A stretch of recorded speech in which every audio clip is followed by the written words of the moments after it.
The Trump tariff countdown clock ticks down. The race to replace Prime Minister Justin Trudeau is now set, and it's clear the next leader of the country is going to have to go up against a volatile U.S. administration. Now, here to discuss the race, the Trump effect, and why she believes she's the best person for the job, former government House leader and Liberal leadership contender Karina Gould. Thank you so much for being here this morning. I really appreciate it. Thanks for having me. It's fun to be here. I usually watch you guys when I'm getting ready in Ottawa.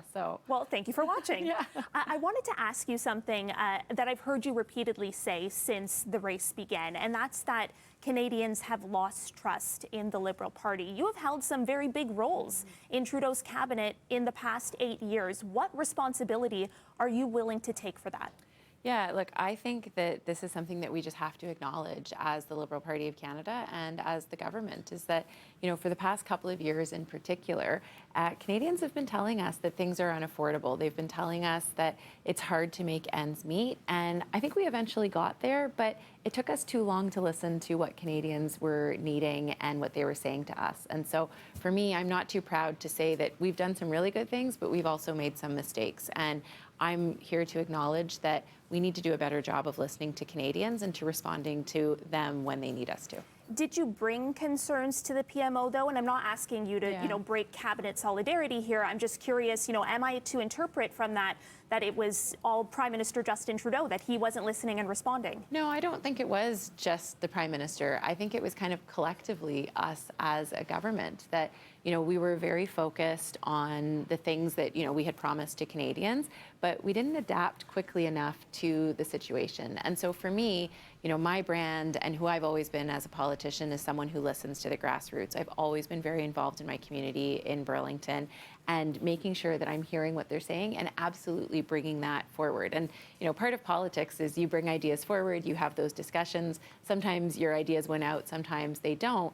But what I really do care about is making sure that as politicians, we're listening to Canadians and the decisions that we're making are reflective of what they need in this moment, but also what they need into the future. And so that's the energy that I bring, that's the difference that I bring, and that's something that I'm really excited about. The Trump tariff threat at this moment in time appears to be, the ballot box question. Who is going to be best to lead our country through that? And I ask this question with respect, but I think some Canadians might say, how are you going to take on Trump when you couldn't even get your message across to Prime Minister Justin Trudeau? Well, I mean, there are many times when I did and was very successful at it, but I've also been the government to your own House admission, leader. No one was listening. Well, no, really. But I think there was lots, that's a democracy. You have a discussion, you have conversations. That's what makes a democracy special and important. But I was also the government House leader for the last 18 months. And so I've been able to stand up to bullies in the House of Commons. I'm able to negotiate with people with whom I don't necessarily see eye to eye. And before that, I was the Minister of Families and negotiated the childcare agreement here in Ontario. I didn't just say we're going to give the province a bunch of money and see what happens. No, we got a really good deal for families in Ontario to reduce childcare fees, and we got the deal that we wanted from the federal government. There's still more work to do, but I'm good at negotiating. I know how to get things done in Ottawa, and I also know how to work with others with whom I don't necessarily see eye to eye. Well, we did run a story earlier this morning about the childcare deals falling apart, especially in this city, given the new funding formula, but that's a discussion for another day. I wanted to ask you very quickly about your position on the carbon tax, because you have said that you will freeze the consumer portion of the carbon tax, the scheduled increase on April 1st, but you haven't outright said that you're going to eliminate it. Are you prepared to eliminate the consumer price on carbon? Well, I think we have to have an honest conversation about it. I think what we hear from Canadians is they're saying that this is a policy that isn't working quite as they want it to. But we need to also be honest about the fact that it's responsible for 10% of our emissions reduction. So I hear Canadians when they say now is not the time to increase the price. So I'm committed to freezing it as of April 1st, and then to having a broader conversation about what a replacement could look like, because we still need to fight climate change. And I know Canadians care about this. I know they care about reducing our emissions, and I know they care about protecting our environment, but we need to figure out what is the best way for us to do that. So in the interim, I'm going to freeze it, not raise it, and then figure out how we make up that 10%. I think we need to make big polluters pay more. We've asked industry to do that. They haven't necessarily stood up.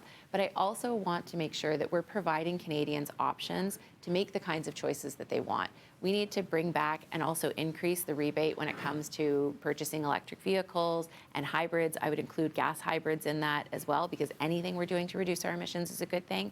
And also bring back the home energy retrofit program that is helping Canadians reduce their emissions and save on energy bills. So my plan is really to say, I hear you, now is not the time to increase this. Let's figure out how we replace it, and let's figure out how we help you make the choices that you want to make. I have about 30 seconds left, but the carbon tax, that is something that Canadians have been saying for years that they don't like. It's making life for them unaffordable. So I guess the question I pose to you is, given that you're not prepared yet to eliminate it altogether, how can Canadians trust that you have learned from the party's past mistakes and that you're actually listening now? Because I think it has to go further than just an admission that some of your policies are not politically palpable. Yeah, well, so that's why let's freeze it, let's not increase it, and let's figure out what we do to replace it so that we reduce those emissions, but at the same time ensuring that those rebate checks that people are getting here in Ontario and across the country don't just stop either, because for a family in our community, that could be up to $1,200 a year. And so I think we need to have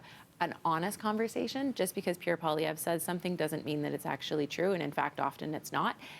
So we need to have an honest conversation about what it is that we're putting forward, what the trade-offs are, and how we can make the best decisions for Canadians. Karina Gould, I have to leave it there. Thank you so much for your time. Really appreciate it. Hope to have you back. Thanks for having me.